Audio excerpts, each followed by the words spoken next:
Well, good afternoon, everyone.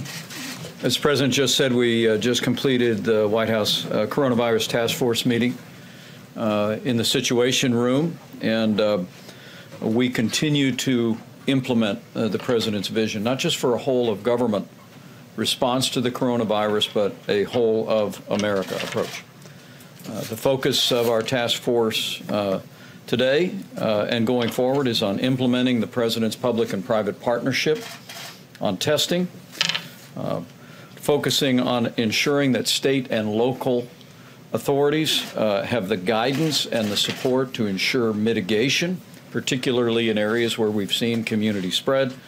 And we're continuing to lean in at the President's direction on addressing capacity issues in our hospitals and with regard to equipment. Let me reiterate the President's gratitude, not just for the team behind me and the team behind them, all of our federal agencies that are literally working every day to bring a whole-of-government approach to this, but we also want to commend all of the governors across the country. I'll be speaking again to all the governors, all 50 states and the territories tomorrow. But as the President said yesterday in the Rose Garden, we couldn't be more grateful for all of the governors, particularly in areas where we've had community spread, for the seamless cooperation that's taking place. And we commend local health authorities and all of those who are literally on the front lines. Also grateful for all the businesses that you saw in high relief yesterday, businesses around the country, in sports and entertainment, in retail, that are making decisions based on CDC guidelines and good common sense to protect the American people. And lastly, as the President also said, we just want to thank the American people for listening to local authorities, listening to recommendations from the CDC. We'll hear more about that in just a moment from Dr. Fauci and Dr. Birx. But as we're seeing, not surprisingly, as we've seen in the past, the American people are all responding to look after not only their own health, but their families and their communities. And one story after another is truly inspiring to the President and to all of us. As you know, it's been a brisk few days. The President declared a national emergency yesterday, freeing up significant federal resources for state and local authorities, as well as our national response.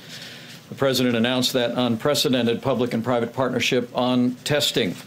And let me say that at 5 o'clock tomorrow, we will be detailing the progress that our team is making.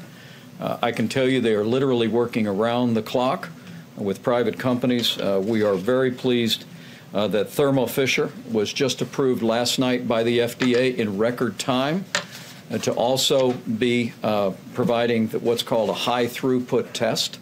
That will actually increase the capacity of this public and private partnership. But again, details on that in terms of when the local sites will be available at CVS and Walgreens and Walmart and other locations, what communities those will initially be available in, when the website will go online, as well as how this will continue to roll out. 5 p.m. tomorrow, Eastern Standard Time, we'll detail that. Last night, the House of Representatives passed legislation which addressed the priorities that President Trump had laid out for the American people in the weeks before that. I want to join President Trump in thanking Speaker Pelosi, Leader McCarthy, the Republicans and Democrats in the House of Representatives who, as the President said earlier today, pulled together to pass legislation that's meeting this moment in the bipartisan health-first spirit that the American people would expect. The Secretary of the Treasury will detail the legislation, but to be clear, the deal that passed the House last night will head to the Senate early next week, delivers on the President's plan for strong health and economic support, particularly focused on those most impacted, including hardworking blue-collar Americans who may not currently have paid family leave today.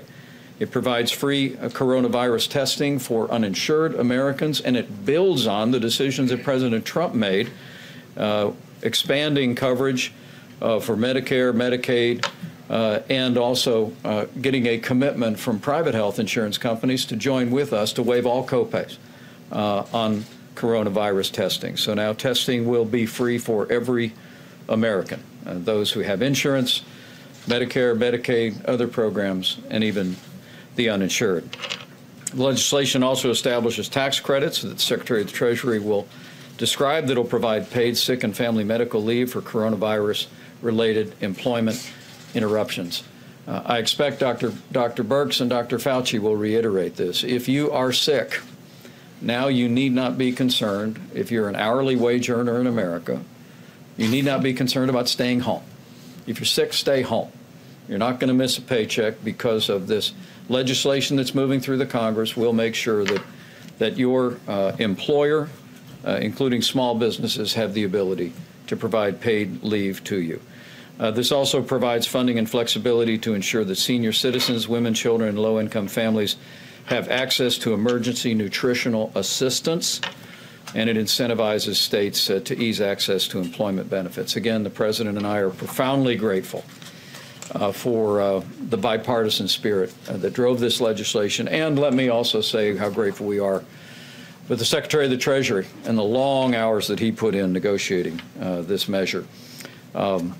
Let me say also, last night at midnight, the Department of Homeland Security implemented the President's decision to suspend all travel from Europe, passing through 13 airports. Acting Secretary Wolf will detail the implementation of that. To be clear, countries where we have suspended travel under Section 212F, Americans may still return to the United States. Legal residents may still return.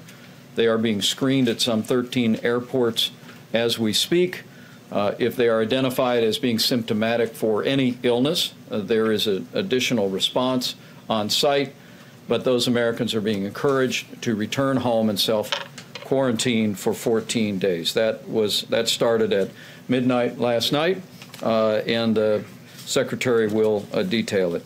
In a few moments, I'll ask Dr. Fauci to update us on cases, as well as current CDC guidance for all Americans. And all of you are already aware that this week we issued specific guidance to about a half a dozen states where we've seen community spread. Dr. Birx will touch briefly on the public-private partnership testing plan and also speak about what the data is showing at this moment about the best guidance for every American. Acting Secretary Wolf and I both want to join the President in commending the cruise line industry. They made a decision yesterday. 85% of all the domestic cruise lines announced that they would be suspending cruise line operations for a period of 30 days. And Chad Wolf will explain to you the importance of that decision. We want to commend the cruise line industry for working with us. And as we met last week on this day, with cruise line industry executives, we're going to be working very vigorously over the next 30 days to implement new policies that will ensure that when the cruise lines start back up, they'll be safer and healthier places than ever before. But a great industry, American people love it and enjoy it, and we're going to make sure that it's there for many, many years to come. Also, as the President just foreshadowed in our task force meeting today, the President has made a decision to suspend all travel to the United Kingdom and Ireland effective midnight, Monday night, Eastern Standard Time.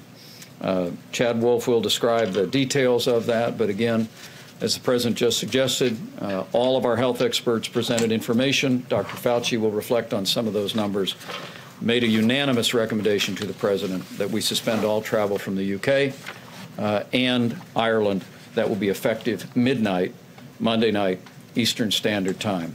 Again, Americans in the UK or Ireland can come home. Legal residents can come home, but as the Secretary will detail, they will be funneled through specific airports and process. We continue to emphasize that the risk of serious illness for the average American remains low. But the data shows that seniors with serious underlying health conditions are our most vulnerable population, the people most susceptible to serious medical outcomes. Seema Verma in a few moments will talk about the President's decision yesterday to restrict all visitors in all nursing homes around the country and other measures that we have taken. but it's so important. It's so important for all of us who are blessed with having senior citizens in our family, like my 88-year-old mom. Let's look after seniors with serious underlying health conditions and make sure that every American around them is practicing the best kind of hygiene, the best kind of measures to ensure that they're not exposed. We'll hear also from Dr. Carson and the Surgeon General before we wrap up and take some questions. With that, let me recognize Dr. Tony Fauci for an update on where we stand and recommendations and guidance. Thank you very much, Mr. Vice President. Just a quick review of the numbers as of late afternoon yesterday. Let me start off quickly globally, and then we'll go to the United States. Right now, there are 129 countries that have involvement with coronavirus. Globally, the numbers are 132,000+. So it's a little bit more than 132,000, about 7,500 of which are new cases. Importantly, and this is something we've mentioned over the last couple of days, that if you look at what was formerly the main feeder of this coronavirus outbreak was China, they have 80,000 or 81,000 new cases, but only 11 new cases and only 7 new deaths. Things have switched over now to outside of China, which has actually triggered our decision, the decision of the president, to do the travel restrictions in other areas besides China. And I think it's important to recognize that, because when this is all over and it will end, you will see a curve of how the coronavirus outbreak evolved. It's not going to be a unidimensional or homogeneous, because countries are going to do this and then that. We've seen it already with China. We're starting to see it with Korea, which brings us now to what we can expect in our own country. So if you look at the domestic cases, there are about 2,226, including the repatriations, 50 deaths, 532 new cases, and 9 new deaths, which means we have not reached our peak. Now, we will see more cases and we will see more suffering and death, predominantly, as the Vice President said, among the vulnerables in our society, the individuals with the conditions that we spoke to and the elderly. But built in that is a challenge. And the challenge is we still have the opportunity to influence the course of that curve. So what we would like to see is that when this is all over, our curve was not like that. Our curve was like this. So that's the reason why we're implementing the things we're talking about. And finally, I just want to make a comment about yesterday. You know, as a physician, which is what I primarily am, who takes care of patients every day before I was doing this, is that there are things that happened yesterday that I think are going to be really important to the people out there who are going to be impacted by this, but particularly by the physicians. And that is the president declaring a state of national emergency, because that will be what I thought the word that I use, essentially unshackling us from any of the things that are going to get in the way of our implementing, particularly the new powers giving to the Secretary of HHS, Alex Azar, and the departments within his agency, particularly CMS, which you're going to hear about shortly. And within that group, particularly the nursing home situation, which we've really got to protect. The other thing is, we always get asked about testing. You saw the CDO out there. Now it's all systems go. Let's look forward. The responsibility is going to be with us, but also with them, because as we get knowledge about new testing, we'll alleviate the anxiety that we have in the world about we don't know what's going on, but it also will give the individual physician and individual citizen the opportunity to know where they stand. I'll stop there and happy to answer questions later. Thank you. Thank you, Dr. Fauci. Yep. Thank you. Thank you. Good afternoon. I just completed my second week, so I want to just start with the 4 things that I have learned in the last 2 weeks. One, we're at our best when the country comes together in a bipartisan way, and that has really been extraordinary to witness. But secondly, what you may not have seen as much of is the willingness of state and local governments to work together with the federal government in a seamless way, independent of party affiliation. The third thing has been the remarkable decrease in bureaucracy and red tape in order to get us to where we are today. This is particularly evident in the CDC. And then finally, the understanding that in order to unleash and serve every American, we have to create public-private partnerships that bring together the extraordinary strength of our private sector. So when we saw issues with testing, and again, I want to remind everyone, it was a surveillance system that was set up by public health institutions in the United States, our CDC, to be a surveillance test. We then, because there was no other, moved it to a diagnostic test. But now we have the full power of our testing capacity. What do I mean by that? We're looking at what it will take to have consumer access, and that's what the private sector is bringing to us. Secondly, we had to have automated high-throughput testing because we want the American people to be able to get their results quickly, and you've heard from Roche and Thermo Fisher that access. But finally, we want to make sure that patients get results. And that was what's critical in that bill yesterday on reporting and requiring reporting, because obviously as we decentralize, as we move out of state and local laboratories, public health laboratories, as we move out into the hospitals and the communities, we need to know about the test results so that we can focus resources where they're needed the most. Finally, I want to conclude with something that's very important. When you are tested, and our results look very similar to South Korea now to date, where South Korea, 96+% of people with symptoms were negative. That means also that they had respiratory symptoms. Let's remind all of us, most respiratory diseases are contagious. So if you have any respiratory symptoms, you want to protect yourself and treat yourself, but you also want to protect others. And so let's everyone assume when they have a respiratory illness that you have a contagious illness, because if it isn't allergies, it's contagious. And let's use those precautions across the board. And when you get a negative test, that means you're negative that day. That doesn't mean that you couldn't get the virus spreading overnight, because it replicates in your nose and your nasal secretions, and you would have a positive test tomorrow. So if you have a negative test, that doesn't mean that you can discontinue precautions.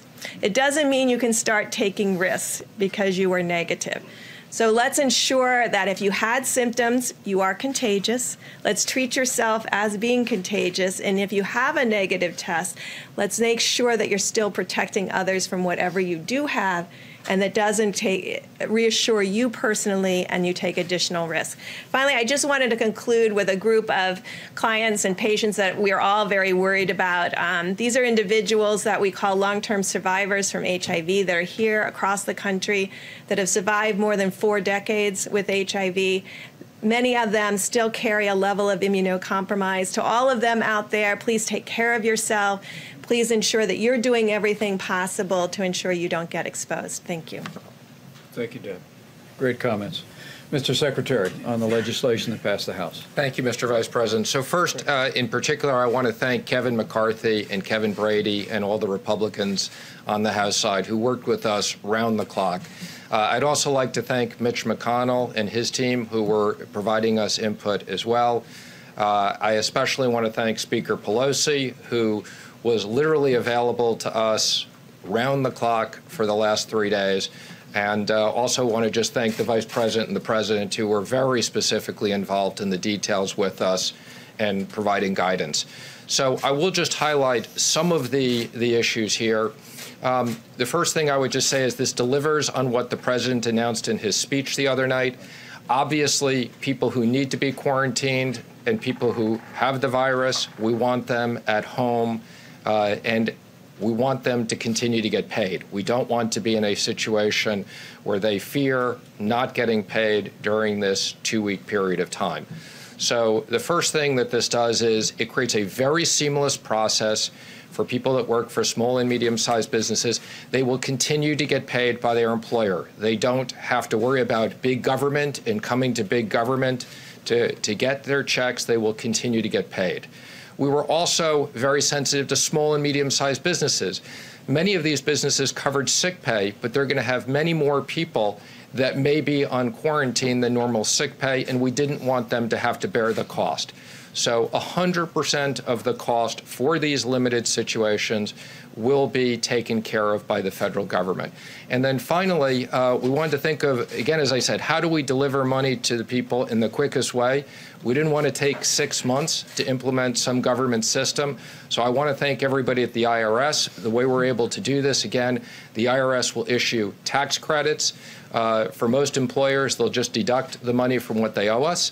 But I want to emphasize, for small and medium-sized businesses that have cash flow problems, we will issue guidelines. You'll be able to come to the IRS, get the money in advance so you don't have cash flow issues. So we were very careful in balancing, making sure that people got paid with not creating undue burden. We also will have unique circumstances where schools are closed. In many places, parents may be able to telecommute and take care of their kids and continue to get paid for their companies. But in certain circumstances that parents have to be home to take care of youngsters or elderly people, again, we wanted to ensure that they had the ability to do that.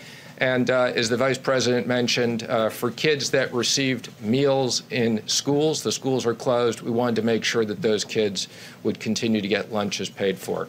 I especially want to thank the task force. Two things that were very important to us in this. There's a provision as it relates to masks. We can now ramp up to 30 million masks a month, and we wanted to make sure there was free testing, but there's also a provision that the states will communicate back to CDC these results. So we will very quickly get those results. Last thing I want to say is I thank the House for sticking around till very late last night at 12:30. I don't want people to be surprised. We will be doing a technical correction on Monday morning. Despite us working very hard, we had language agreed with the Speaker and with Kevin McCarthy. It didn't get into the final bill. Last night at 12:30, Kevin, the Speaker, and I agreed that they would vote on it and have an agreement there'll be a technical correction. So I don't want anybody to come back on Monday morning and be surprised by that. So again, thank you to the Vice President and the President. And let me also just say, I would describe this as like a baseball game. The first inning was the $8 billion. This is the second inning. We have a lot more we need to do with Congress, and the Speaker and I have acknowledged it. We will be working starting immediately. The airlines industry in particular, no different than after 9/11, has a very unique circumstances. The cruise industry, the hotel industry, I would say we got a lot more work to do, and we very much appreciate the bipartisan support and anticipate rolling things out very quickly. Thank you, Mr. Secretary, and I know the President would want me to say again how grateful we are for all of your efforts on behalf of the American people. Acting Secretary Chad Wolf is going to speak about cruise lines, the current suspension of travel, and the expansion to UK and Ireland. Mr. Secretary. Thank you. Good afternoon, and let me start off by thanking the partnerships that we have with our private sector partners, both in the airline industry and the cruise line industry, for implementing a number of travel restrictions and security orders over the last several weeks and months. As the Vice President and the President have outlined, we have issued new directives denying foreign nationals who have been in certain affected countries, that's been 28 countries to date, from entry into the U.S. At the President's request, and again, as the Vice President outlined earlier, we've had a number of major cruise lines that have agreed to suspend outbound trips for 30 days. We've had a number of smaller operators follow that suit. And then we have also given orders to a very small handful to not sail, and that began at midnight last night as well. Today, as the Vice President outlined, the President made the decision due to the rising number of cases in the UK to apply these restrictions to both the UK and Ireland. So as we move forward, again, these restrictions bar travel for certain foreign nationals who have been present in the UK or Ireland in the past 14 days. And again, that goes effective midnight Monday. To be clear, the President's proclamation and these travel restrictions do not apply to U.S. citizens. I want to be very clear about that, and the Vice President mentioned that. Do not apply to U.S. citizens. So I think we saw some reporting of how do U.S. citizens get back from Europe quickly. They don't need to. They will be allowed into the U.S. Legal permanent residents, family members under the age of 21, foreign diplomats, and then we have other exemptions that are outlined in the proclamation. can certainly travel back to the U.S. They will undergo some medical screening and some other questions when they arrive, and then they will be asked to self-quarantine for 14 days. These restrictions to the UK and Ireland, just like the Schengen zone in China and Iran, do not apply to cargo and economic air cargo, maritime cargo, economic shipping, or the like. So let me close again by saying that the President has really taken unprecedented action to protect the safety and the security of the American public. These actions have never been taken before. And so the department, let me thank the Department of Homeland Security, the men and women of the department who are working day and night, 24 hours a day to implement these restrictions and to make sure that we do this in a very orderly and efficient process. And we also continue to look at all measures on the table, new measures that we have to implement as we go forward as the virus continues to evolve. So thank you. Thank you, Mr. Secretary. And I know the President would want me to reiterate your thanks and commendation to the dedicated men and women of DHS that are on the front lines of implementing these travel policies and doing an outstanding job. With that, I'm going to recognize Seema Verma, the head of CMS, to talk about our continued emphasis on seniors, and particularly the risk to seniors with serious underlying health conditions and the steps that we're taking relative to nursing homes and inspections and guidance to protect those most vulnerable.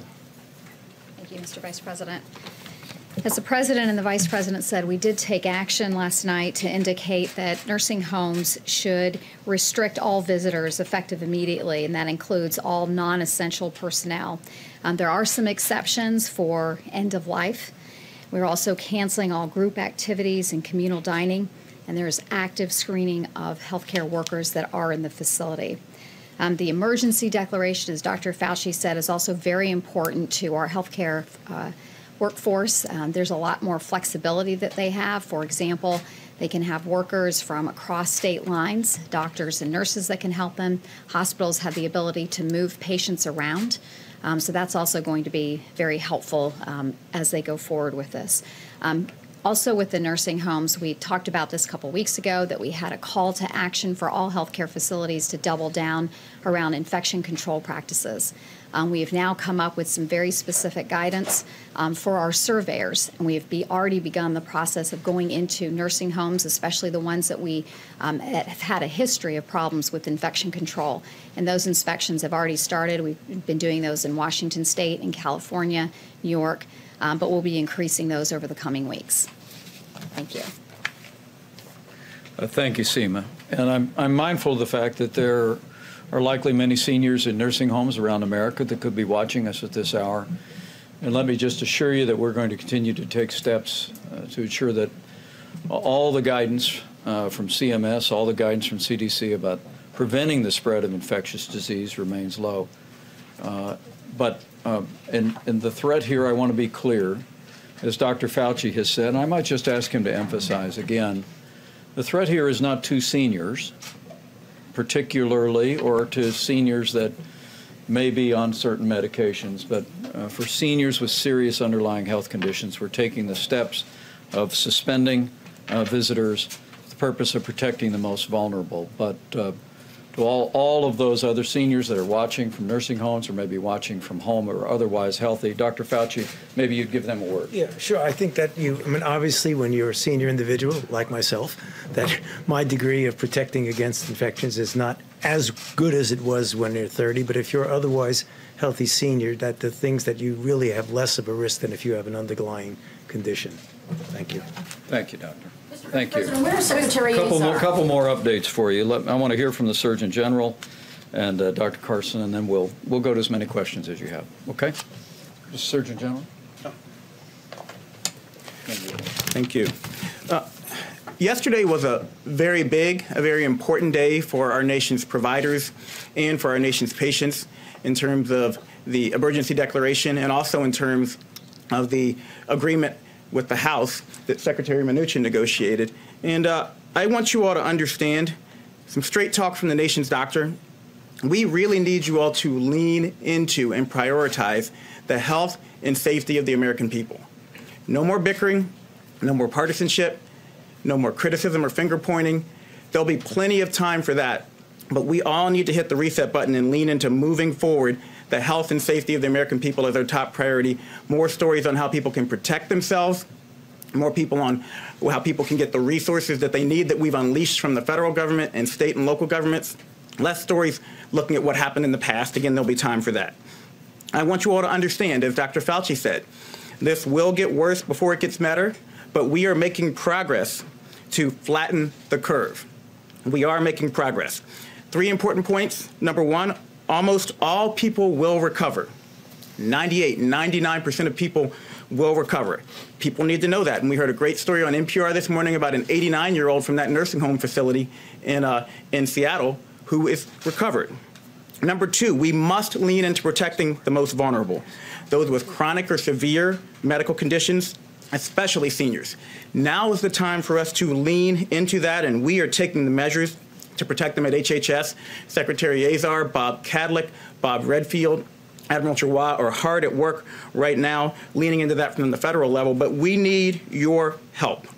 Social distancing and mitigation, they're not to protect the 30-year-old or the 20-year-old from getting coronavirus. They're to protect your Nana. They're to protect your granddaddy. They're to protect the people who you love in your lives, and we need your help. And finally, we all have a role to play.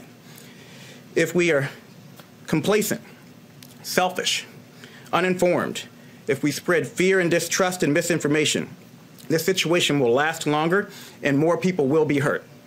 But if we pitch in and we share the facts, we will flatten the curve and we will overcome this situation. So finally, my prescription, know your risk, understand your circumstances, and get the facts to protect yourself at coronavirus.gov. Well done, General. Thank you. And Secretary and Dr. Ben Carson. Thank you, Mr. Vice President. You know, sometimes you have to stop and think about what's unique about the United States. And one of the things that is really wonderful, and we should stop and think about more often, is that we have so many people who are willing to put aside their self-interest for the good of the nation. And I want to thank those people at the federal, state, and local level who've put their own lives on pause in order to try to help their fellow Americans. It makes a big difference. But just as importantly, I want to thank the private sector. There are so many in the private sector who have volunteered their services, who have stepped up, who are willing to recognize that maybe they're going to take a bit of a financial hit, but they recognize that we have to create the appropriate environment so that everybody can succeed in this nation. And so often we overlook those individuals. I want them to know how much we appreciate them. What we're facing now is a significant threat. You know, as a physician and as a surgeon, I faced a lot of very, very complex problems. And most of them we were able to overcome, not so much because of me, but because of the fact that we had incredible people working on this together. It was the teamwork that made the biggest difference in the world. And that's what I'm seeing here in the government right now.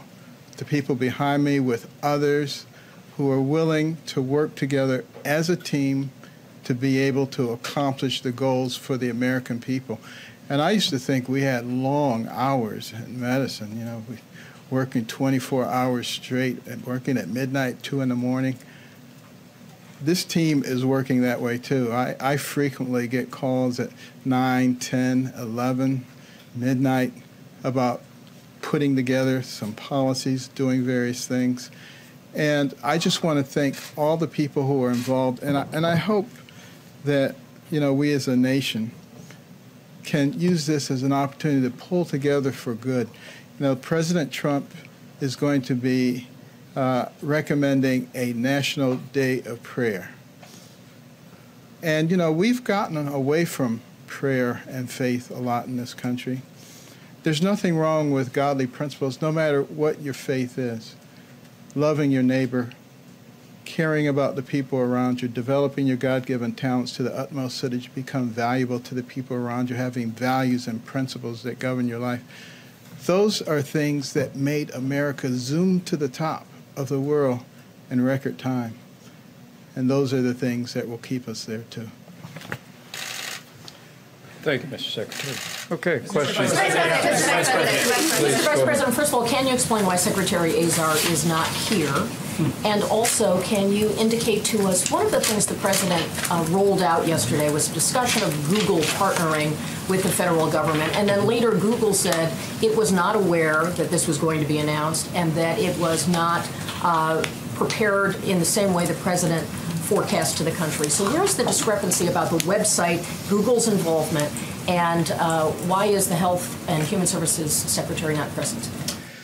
Secretary Azar was at the coronavirus task force meeting this morning. He's back to work, and we'll have a changing roundup for these presentations so we can get quickly to your questions. But Secretary Azar is doing a remarkable job and working 7 days a week for the American people and making a difference. With regard to Google and other private partners, I know Google issued a statement that they are planning to launch a website. I think they gave a date of Monday, March 16th. We're working literally around the clock, and I know that our whole team working on this public and private partnership couldn't be more grateful to all of the hardworking people at Google that are helping to put this website together. But tomorrow, 5 o'clock, we'll have very specific. We'll have very specific description tomorrow about when the website will be available, when the parking lot sites will be available for people to be tested, and we're working right now with state and local communities to determine where it's best to roll those out. There's a number of communities are already doing a great job meeting their needs, so we're trying to flow the resources. But 5 o'clock tomorrow night, we'll have details. Yes, please. Can you tell us whether you have also been tested for the coronavirus, and can you or somebody else clear up the apparent discrepancy between the letter that was issued from the White House physician's office just before midnight last night, in which the physician concluded that you and the President did not need to be tested? Well, I know the President announced that he has been tested. And I'm going to speak immediately after this press conference with the White House Physician's Office. At this point, as of last night, the White House Physician's Office had said that neither I nor Mrs. Pence either had the symptoms or the contacts that would necessitate testing. And maybe I might ask Dr. Birx to step up. As we expand testing across the country, we want people to be able to go to a website. There'll be a questionnaire there to determine whether or not a test is in order, because we want to make sure that people are being tested that have the symptoms.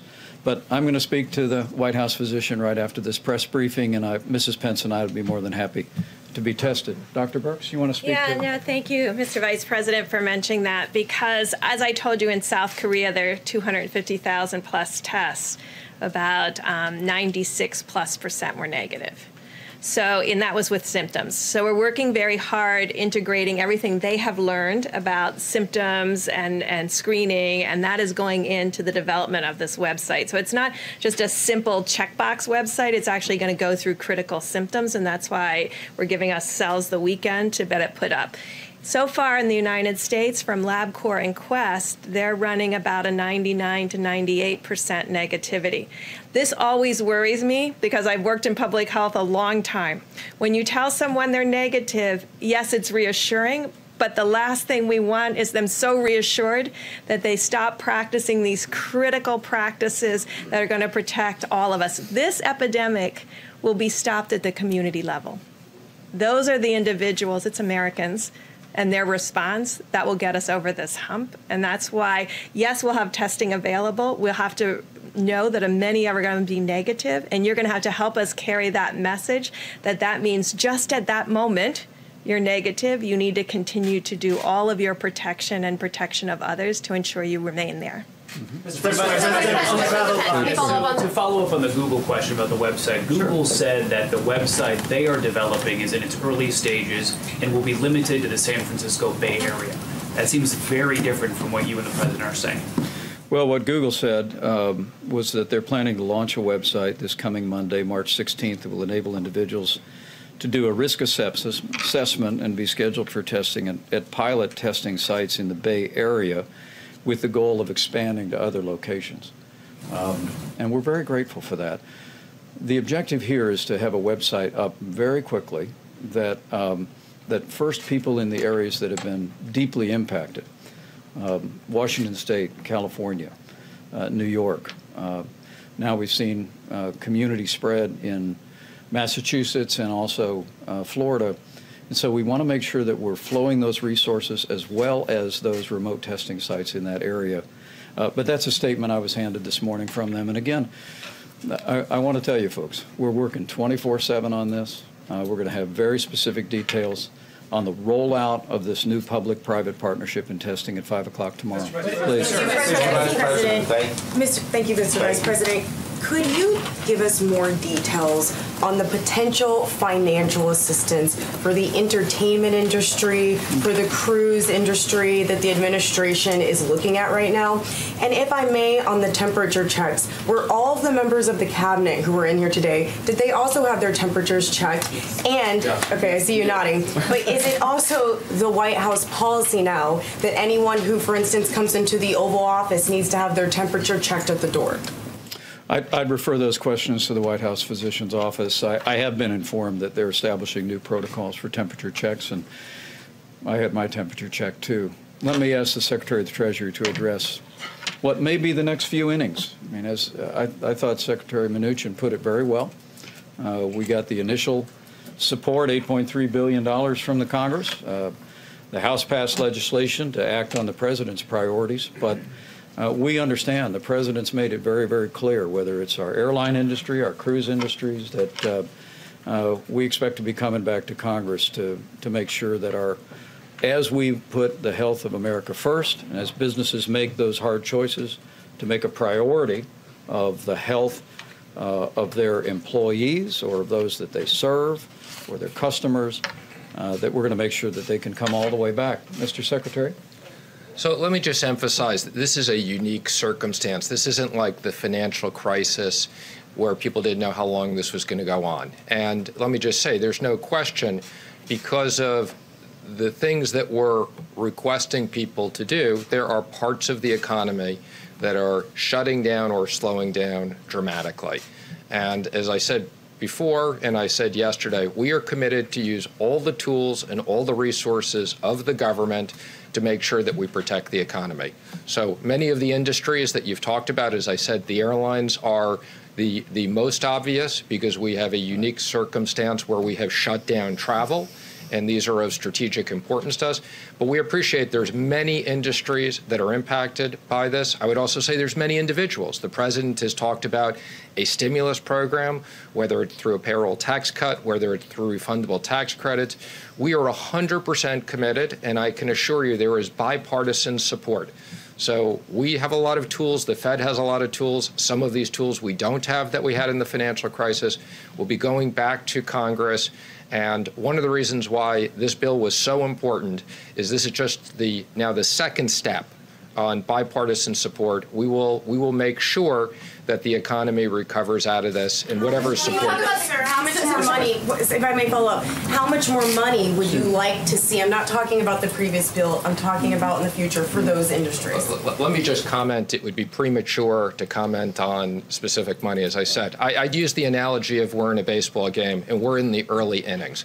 We have 100 different things that we're looking at. Yesterday, the President announced on student loans, suspending interest. That was one of the things.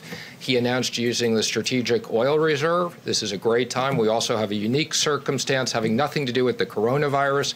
Parts of our economy are very much impacted by the temporary low price of oil. So the President, the Vice President, and everybody else is 100% committed. We got 100 different ideas, and whatever we need to do, we will do. Mr. Vice President, thank you so much. I have a question for you, and if I can, for Dr. Birx. First for you, sir, if I may. Your language has changed a bit. You've tweaked it a little bit. Early on, you said that there was a low risk for the average American to contract the coronavirus. Right. Recently, your language has altered a little bit. You're saying the risk of a serious illness. remains low. Can you address why the change? Is the potential of contracting the virus for an average American no longer low? Why the change, sir? Well, I'm going to let Dr. Birx address that, because the reason we're... Language, sir, and you are the Vice President. If you don't mind, sir. Everything that we are communicating to the public is based on what is the unanimous opinion of our health experts based upon the information that we have at the time. It's now a little more than a few weeks since we had our first instance of community spread in the United States. And letting the American people know the President took every step to prevent the coronavirus from coming into our country. I think you can't overstate how unprecedented and extraordinary the suspension of all travel from China was when the President made that decision before the end of January.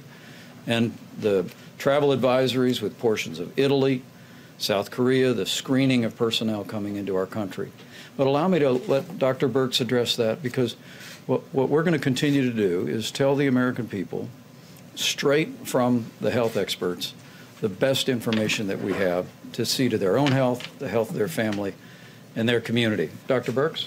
Yeah, thank you, Mr. Vice President. So every day we analyze data from around the world and look at age groups that are impacted, look at and try to get a sense of the amount of asymptomatic patients. Now remember, all of the groups that are doing screening are screening on symptoms. And so we're trying to figure out, based on that information and based on the profile of the epidemic, to really understand, is there a whole group under 20 that really doesn't get significant symptoms, yet we don't believe that uniquely people under 20 are naturally protected from the virus. So are they a group that are potentially asymptomatic and spreading the virus? Because of that, and because of that unknown, we don't want to say that the risk is low when we don't know how low the numbers are for people who are asymptomatic. We have a good sense of the number of people who are having symptoms, and we have a good sense of who is deeply impacted by this. I mean, if you look at all the data coming out of all of the countries that we triangulate on a twice-a-day basis, people of a certain age are at higher risk for a worse outcome, and that's why we have been so laser focused on that. But the other side of the epidemic is how much transmission. And until you really understand how many people are asymptomatic and asymptomatically passing the virus on, we think it's better for the entire American public to know that the risk of serious illness may be low, but they could be potentially spreading the virus to others. And that's why we're asking every American to take personal responsibility to prevent that spread. And that's why we've made all of these recommendations broad, even past people who have symptoms or no symptoms, because we need to have everybody taking precautions. All right, so you said tomorrow you're speaking to all of the governors. Are we Monday? Monday. I'm sorry. Yeah. So we're going to speak to all the governors. Are we looking at any sort of domestic travel restrictions that could be coming down the pipeline anytime soon? And my other question for you is Leader McConnell's statement saying that he was going to read the bill, that he was going to speak to some of his members over the weekend. Are you confident that the Senate's going to take up this House legislation and get it done quickly? Well, the President expressed strong support for the legislation. It received a very large bipartisan vote in the House, but we respect the process. I'm grateful for the support that Leader McConnell has expressed for the process and the priorities that the President has outlined. We'll be working with members of the Senate to unpack the bill for them and why President Trump endorsed it yesterday, and we believe that they should move it expeditiously to passage. And on domestic, with regard to additional travel restrictions in the U.S. Let me just say, as the President said, we're considering a broad range of measures, but no decisions have been made yet. But I just want to assure the American people of two things. We're going to continue to follow the facts. We're going to continue to listen to the experts about recommendations. We'll bring, as we did this week when the President made the decision to suspend all travel from Europe, we'll bring the best recommendations of our healthcare experts to the President. And I promise you, and I promise the American people, this President is going to continue to take every step necessary to protect the American people and put the health of the American people first. And together, we'll get through this. Thank you. in public housing during this coronavirus? What's being done to help those in public housing? Is anything being done? A lot of things are being done. A lot of things are being done. What specifically?